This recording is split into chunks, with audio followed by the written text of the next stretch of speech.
오늘은 예수님을 주목하고 내 삶의 중심에 모시자, 이런 주제로 말씀을 드립니다. 사람은 무엇인가를 바라보면서 기대하면서 살아가죠. 꿈꾸는 것이 하나도 없고 기대하는 것이 하나도 없다. 살아가는 맛이 나지 않을 것입니다. 사람은 무의도식하는 것보다 고난 중에, 역경 중에 소망을 가지고 살아가는 것이 훨씬 더 즐겁습니다. 역경의 파도만큼 반작용하는 힘이 우리를 붙들어 주기 때문이죠. 그런데 무의도식이라 목적도 없고 바라는 것도 없고 밥만 먹고 살아가는 겁니다. 사람들이 가난하고 궁핍할 때는 가난을 벗어나려고 애를 쓰고, 빚을 졌을 때는 빚을 갚고 해방되려고 애를 쓰고, 몸이 아프면 그 몸을 고치려고 애를 씁니다.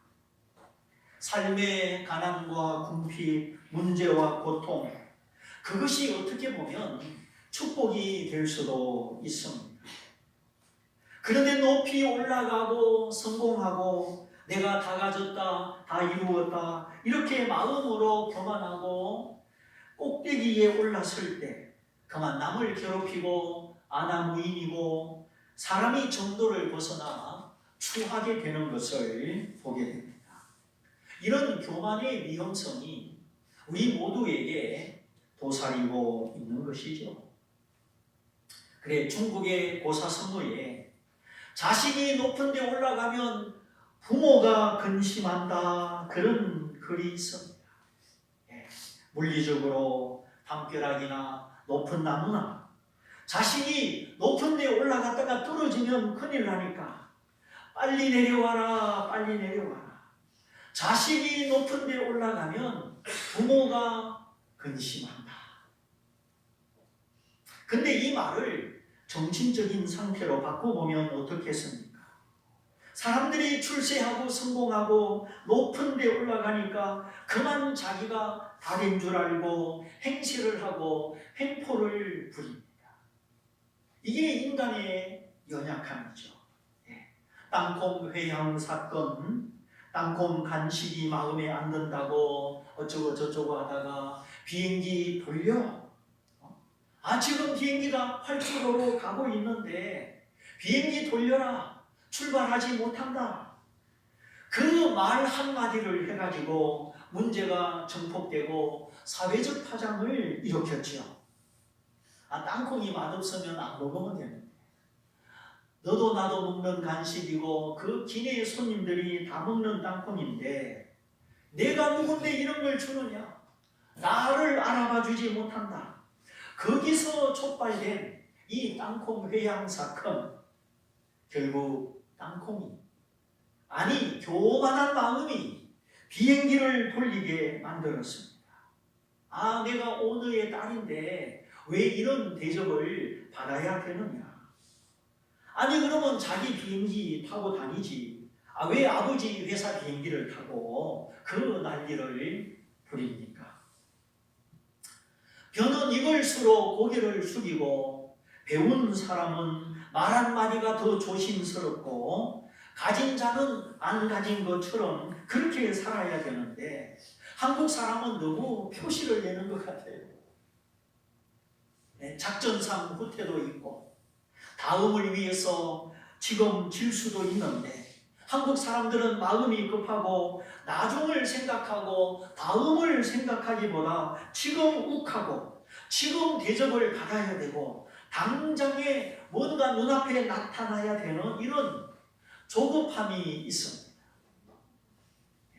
필리핀 동남아 여행을 가도 현지인들을 깔보는 은행을 하다가 문제를 일으키고 심지어 총에 맞아 죽기도 합니다.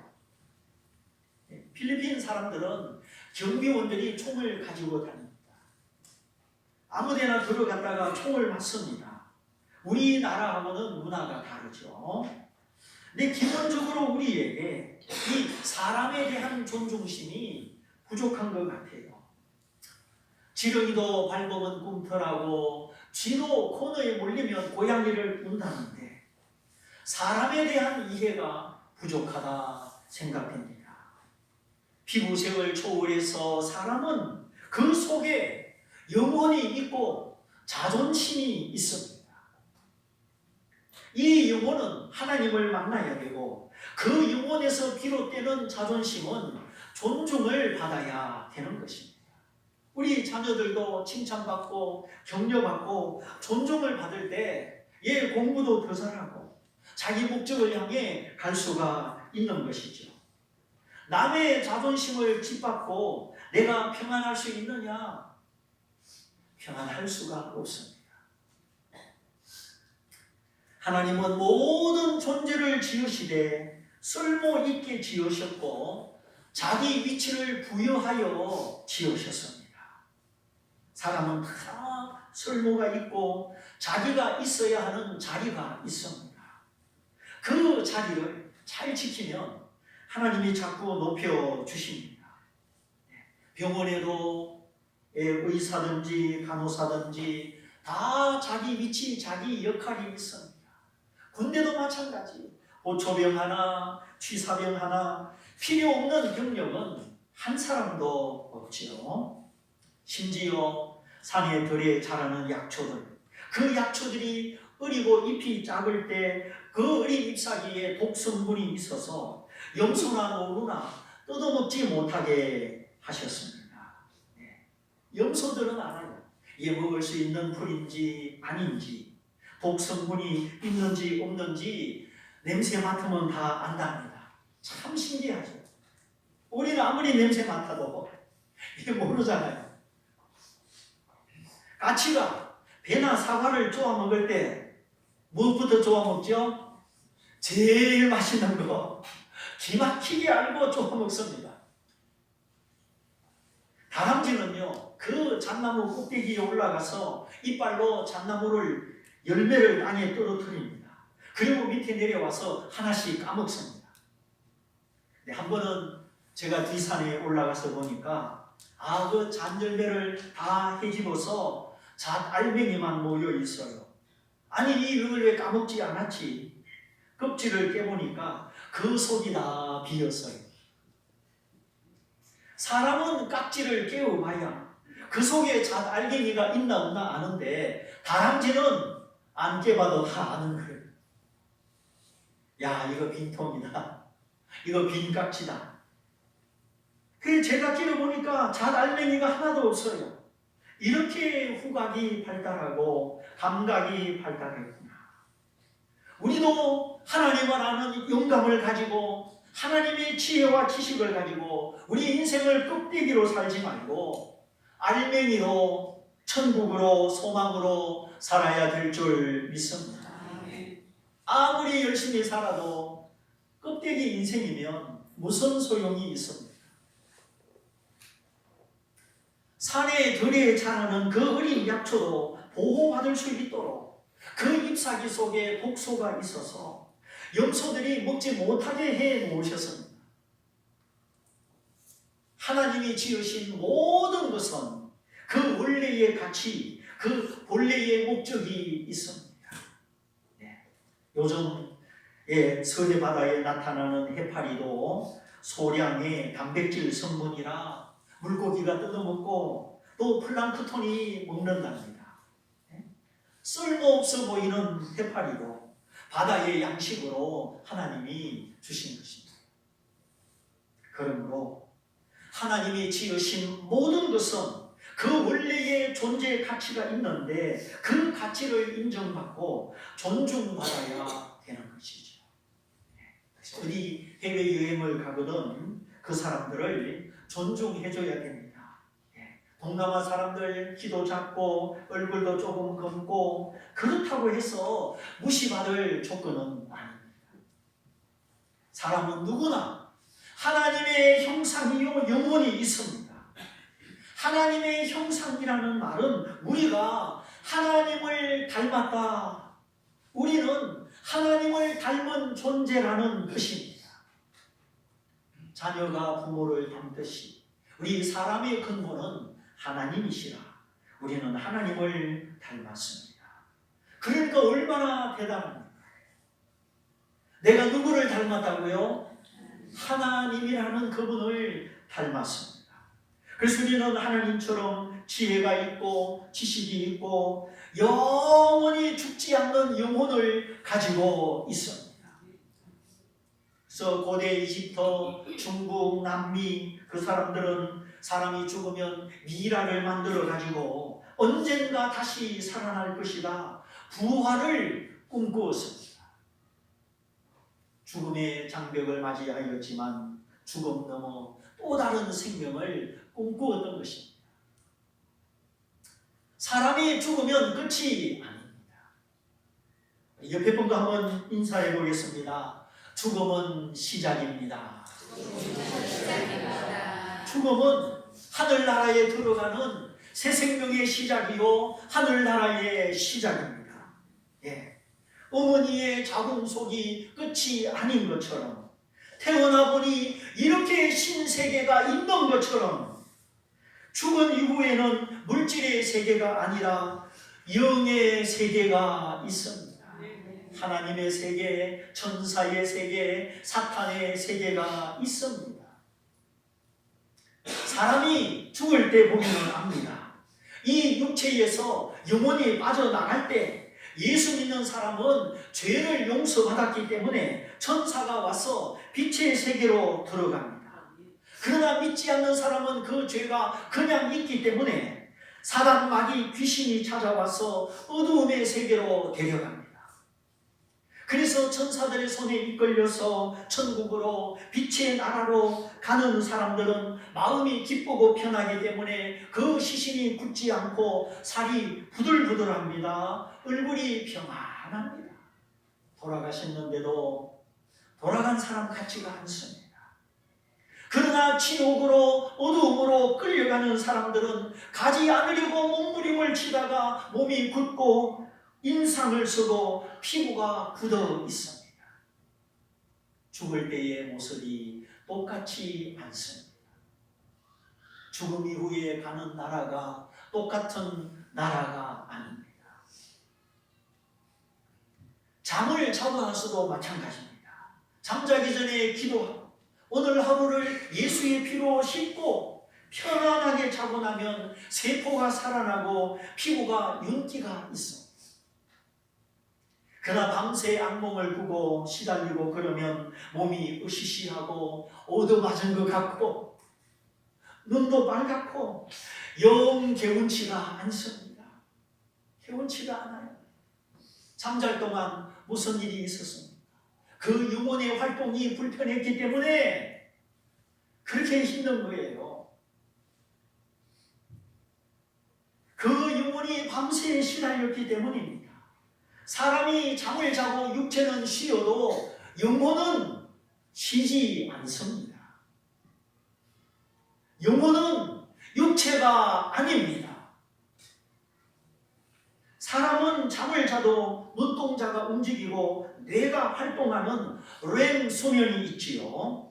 사람이 꿈을 꾸는 것은 이 렘 수면 때에 꿈을 꾸는 겁니다.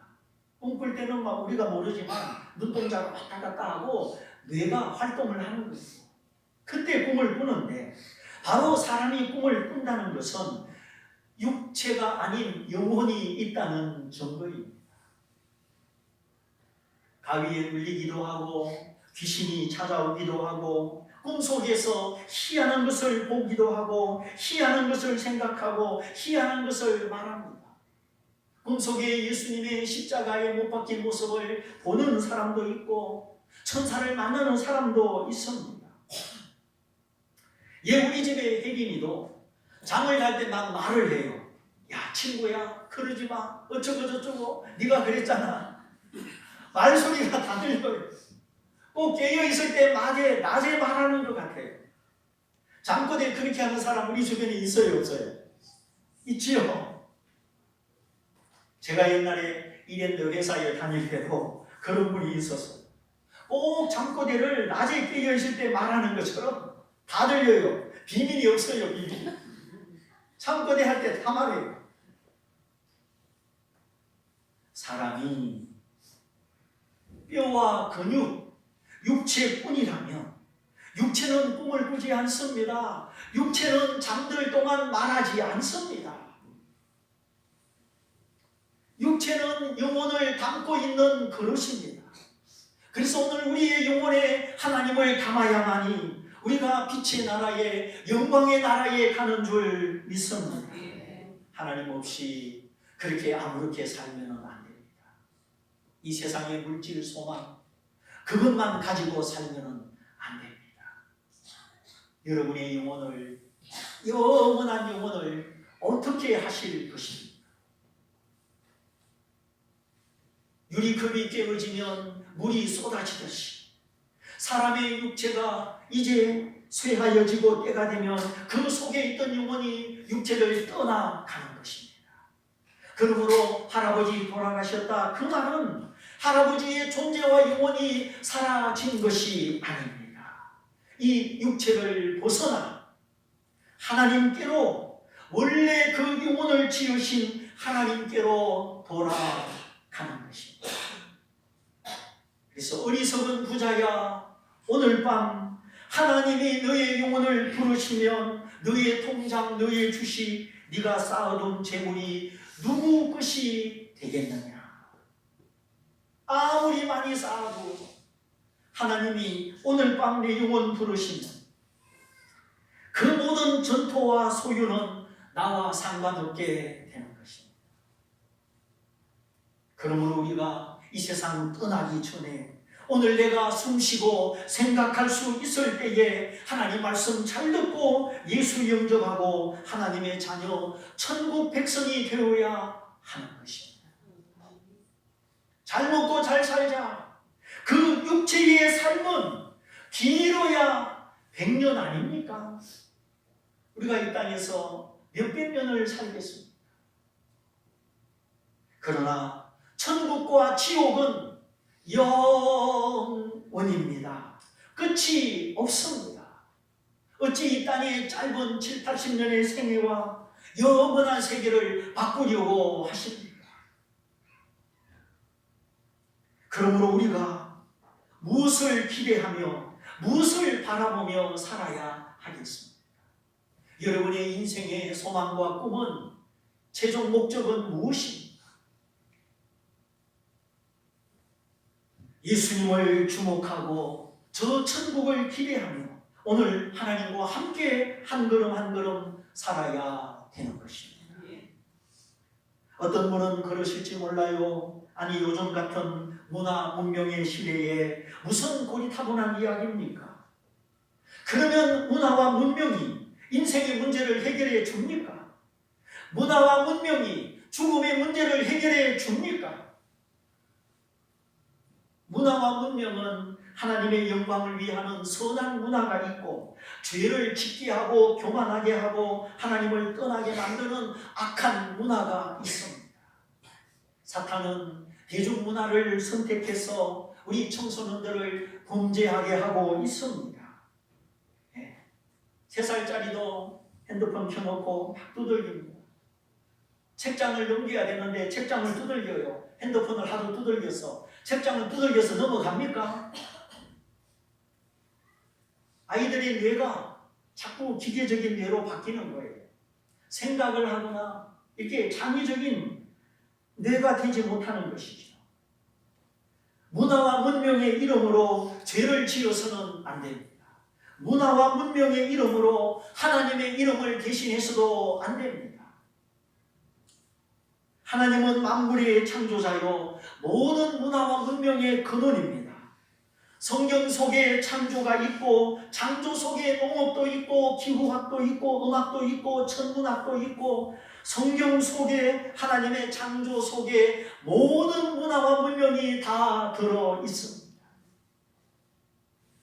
그래서 너는 번성하라, 땅에 충만하라, 땅을 정복하고 다스려라.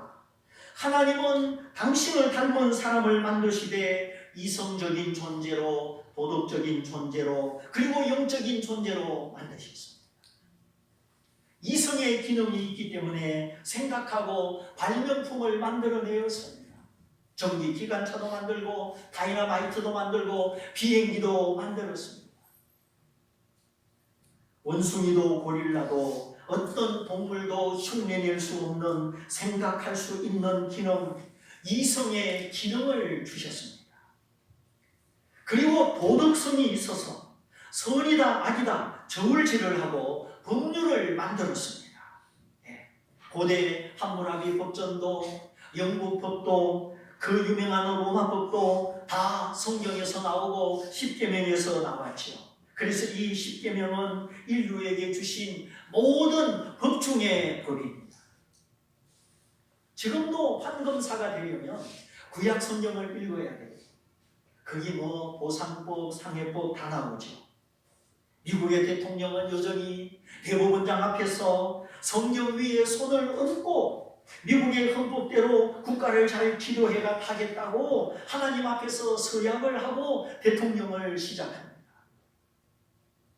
대통령 당선이 됐어도 서약을 안 하면 아직 대통령이 아닙니다. 네, 미국 워싱턴에 제퍼슨 기념관, 링컨 기념관 거기 가보면 청교도 정신에 근거해서 성경에 근거해서 만들어진 미국의 초기 헌법들이 그 벽에 다 새겨져 있습니다. 제가 하나씩 읽어보았습니다. 만인은 평등하다.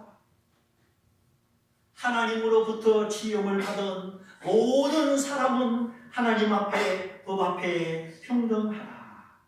제가 그걸 읽고 깜짝 놀랐습니다. 성경을 읽고 있는 건지 미국의 초기 헌법을 읽고 있는 건지 분간이 안 될 정도로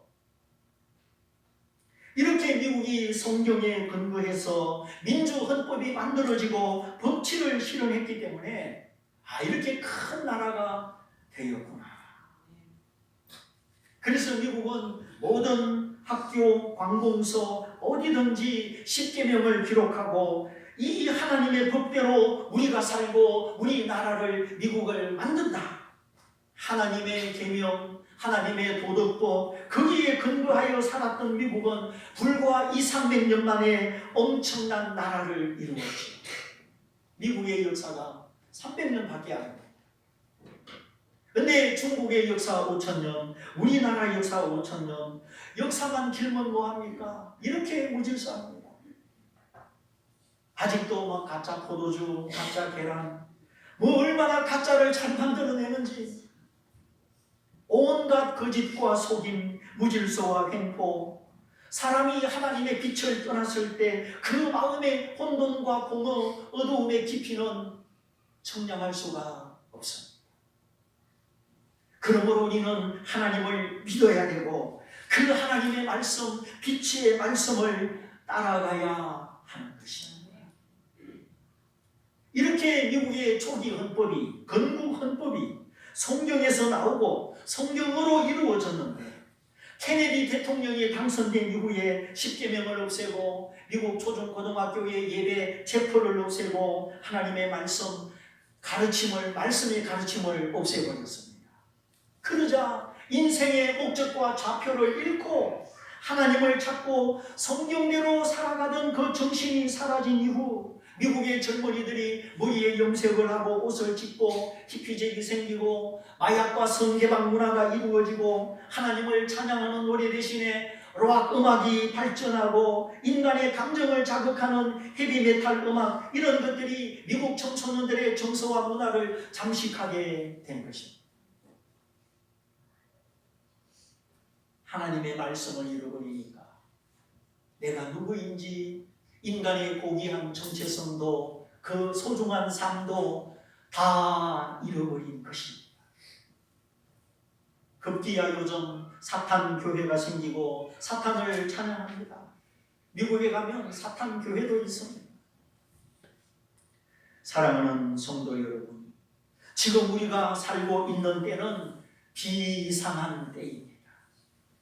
국제 질서도 혼란하고 기후의 이변, 남북극에 빙하가 녹고 미세먼지가 기승을 부리고 지진이 큰 대형 지진들이 일어나고 여러 가지 징조들이 주의 오심을 재촉하고 있습니다. 어둠이 짙어가는 이때 이 어두움을 밝히는 재림 나팔 소리, 하나님의 구원의 빛이 점점 다가오고 있습니다. 주님 다시 오시면 나는 빛의 세계로 들어갈 것인가? 아니면 어두움의 세계로 들어갈 것인가? 나는 하나님 앞에 당당하게 설 것인가? 아니면 부끄럽게 설 것인가? 그러므로 우리가 한눈 팔지 말고, 세상 흉내 내지 말고, 세상 출세 성공을 위하여 자식 키우지 말고, 하나님의 형상으로 과연 나와 내 자녀들은 예수님을 똑바로 믿고 있는가? 하나님을 경외하고 있는가? 우리가 지금 정신을 차려야 할 것입니다. 오직 예수 안에서만 사망을 이기는 구원이 있고 영원한 안식이 있습니다. 우리가 하나님을 기쁘시게 하면 하나님도 우리를 기쁘시게 할 것입니다. 우리가 하나님을 놓으면 하나님도 우리를 놓으실 것입니다. 우리가 하나님께 신실하면 하나님도 우리에게 신실하실 것입니다. 내 모든 삶의 소망과 초점을 하나님께 두고 날마다 하나님을 찾으며 나아가야 하겠습니다. 만물을 지으신 하나님이 만물을 주십니다. 생명을 지으신 하나님이 생명을 주시고, 물질을 지으신 하나님이 물질을 주시고, 행복을 지으신 하나님이 행복을 주십니다. 그러므로 우리의 마음이 잠들면 안 되고 우리가 뒤로 물러가서는 안 됩니다. 우리의 삶의 목적은 생명이지 생존이 아닙니다. 소위 입에 불칠하기 위해서, 밥 먹고 살기 위해서 그렇게 산다면 우리가 살아가야 되는 의미와 이유는 무엇입니까? 먹어야 살지만 먹어도 죽습니다. 육신의 밥은 먹으면 먹을수록 나이 먹고 죽습니다. 한 살 더 먹으면 50이요, 60이요, 70이요, 80이요. 한 살 더 먹으면, 밥 한 그릇 더 먹으면 더 가까이 죽음으로 가는 것입니다. 밥 먹으면 산다고요? 네, 밥 먹고 사는 사람, 저는 한 사람도 못 봤습니다. 밥 먹고 다 장례식 치르던데요. 그 육신의 밥 먹고. 그러므로 우리가 밥만 먹고 육체의 양식만 먹고 살 수는 없습니다. 그러므로 우리 주님께서 이 땅에 생명의 떡으로 오셨습니다. 내가 하늘에서 내려온 산떡이니 나를 먹고 이 잔을 마시며 죄의 사함을 받으라, 생명을 얻으라. 주님은 우리로 먹고 죽지 않는 영생의 떡으로 오셨습니다. 그래서 사람이 떡으로만, 경제력으로만 사는 것이 아니요, 하나님의 입으로 나오는 모든 말씀으로 사는 것입니다. 오늘 오병이어의 기적을 베풀어 주신 것도 마찬가지. 사흘 내내 말씀을 묻고 병 고쳐주는 표적을 보고 많은 사람들이 예수님을 따랐습니다. 그때나 지금이나 사람들이 갈 길을 몰라 방황합니다. 예수님께서 병자들을 고쳐주시고 사람을 괴롭히는 귀신을 쫓아주시고 그런 일을 하심으로 말미암아 자신이 하나님의 아들이심을 나타내 주셨습니다. 이것을 표적이라고 하는데 사람들 눈에는 그것이 기적으로 보이는 것이죠. 예수님이 병자를 고쳐주시고 귀신을 쫓아주시고 하나님의 능력을 나타내신 것은 병만 고치고 끝나라는 것이 아니라 병을 고치는 저분이 누구신가? 병을 고치는 그가 하나님이 보내신 자요, 하나님의 아들이요, 영생을 주는 분임을 믿으라는 것입니다. 병 고침 받은 것으로 끝나지 않고 저분이 누구시니? 저는 기적을, 저는 표적을 보여주시는가? 주님을 주목하고 주님을 믿으라는 것입니다. 근데 아빠가 외국 출장 가서 고생하고 집에 돌아올 때 아이들은 아빠는 눈에 안 보이고 아빠 내 선물만 보잖아요. 이렇게 우리는 인생의 요행을 바라고 기적을 바라지만 그 바람과 소원이 목표를 빗나갈 때가 있습니다. 내 인생의 바람과 소원이 천국을 비껴갈 때도 있습니다. 그래서 우리는 무엇을 소망하며 무엇을 바라며 살아가고 있는지 늘 말씀과 비추어 우리가 예수를 붙잡고 천국을 붙들어야 될 줄 믿습니다. 하나님이 주려고 하는 것을 받아야 하나님과 내가 만나는데 우리는 하나님이 내게 무엇을 주고 싶어 하시는지 상관없이 그저 내가 원하는 거, 내가 바라는 것만 구할 때가 있습니다. 다 지나가는 것이요, 땅에 속한 것이요, 썩어지는 것이지요.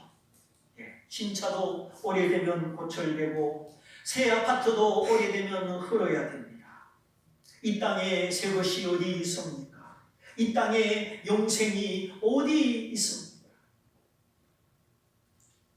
우리는 썩을 육신을 위하여 그렇게 힘쓰고 애쓰다가 허무하게 어둠 속에서 끝내지 말고 나는 세상의 빛이라 빛으로 오신 예수 영접하셔서 이제 빛의 자녀로 살고 사망을 이기는 생명의 백성으로 살아야 하겠습니다. 젊었다고 안심할 수 있습니까? 얼마나 병이 많고 사고가 많습니까? 예수님은 표적 또는 기적을 통해서 하나님의 아들된 자신을 증거하시고 자신을 믿어 영생 얻기를 바라셨습니다.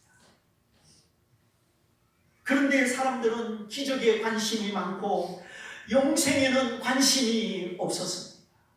이것이 문제예요. 우리는 눈에 보이는 것, 이 세상 부귀 영광, 그게 100년 지나면 없어지는데 영생을 바라보지 않고 자꾸 눈에 보이는 것만 따라가는 우리의 연약함. 로또가 10번 당첨돼도 내 인생의 모든 소원을 다 이루어도 인생의 종착지는 죽음입니다. 그러므로 우리는 주님이 베풀어주는 표적을 통하여 예수님을 주목해야 합니다. 보라, 세상 죄를 지고 가는 하나님의 어린 양이로다. 내 모든 죄를 지고 십자가를 지신 주님, 사흘 만에 살아나사 성령을 보내주신 주님, 주님만이 나의 생명, 나의 소망, 내 인생의 길입니다. 주님을 놓치면 다 놓치는 것이요, 내 인생에 주님 안 계시면 우리는 아무것도 없는 것입니다. 그래서 예수님은 물로 포도주를 만드셨고 우물가에 목마른 여인에게 목마르지 않는 하늘의 생수를 주셨고 가버나움의 신하의 아들을 고쳐 그 온 집안이 다 구원받게 하셨습니다. 오래된 병자, 38년 된 병자도 고쳐주셔서 예수님만이 참된 안식이요 안식일의 주인이심을 가르쳐 주셨습니다.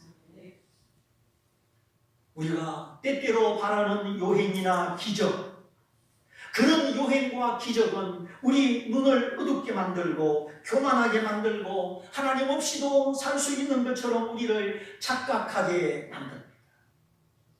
그래서 로또에 당첨된 사람은 그 돈을 끌어안고 그냥 방탕하게 살다가 영혼도 망치고 인생도 망치고 인간관계도 다 깨어지고 아주 망하는 모습을 보게 됩니다. 그러나 기억하십시오. 자식이 높은 곳에 올라가면 부모가 뭐 한다고요? 근심합니다. 기적이나 요행 때문에 마음이 부풀어지고 하나님을 의지하지 않고 그렇게 된다면 그 영혼은 치명적인 손상을 입고 믿음에서 생명에서 떠나게 되는 것입니다. 그러므로 어떤 모양으로든지 사람의 마음이 교만하여지고 부풀어지고 높아지는 것은 비극이요 손해입니다. 우리가 진정으로 주님을 사랑하고 그 생명을 바쳐 내게 주신 영생의 은혜를 기뻐하니 하나님은 더욱더 성령을 부으시고 하늘나라를 열어주시고 우리의 삶을 축복하십니다. 우리가 염려하지 않아도 근심하지 않아도 자녀 삼으셨으니 있어야 할 것 채워주시고 우리 자녀들의 앞길을 인도하여 주십니다.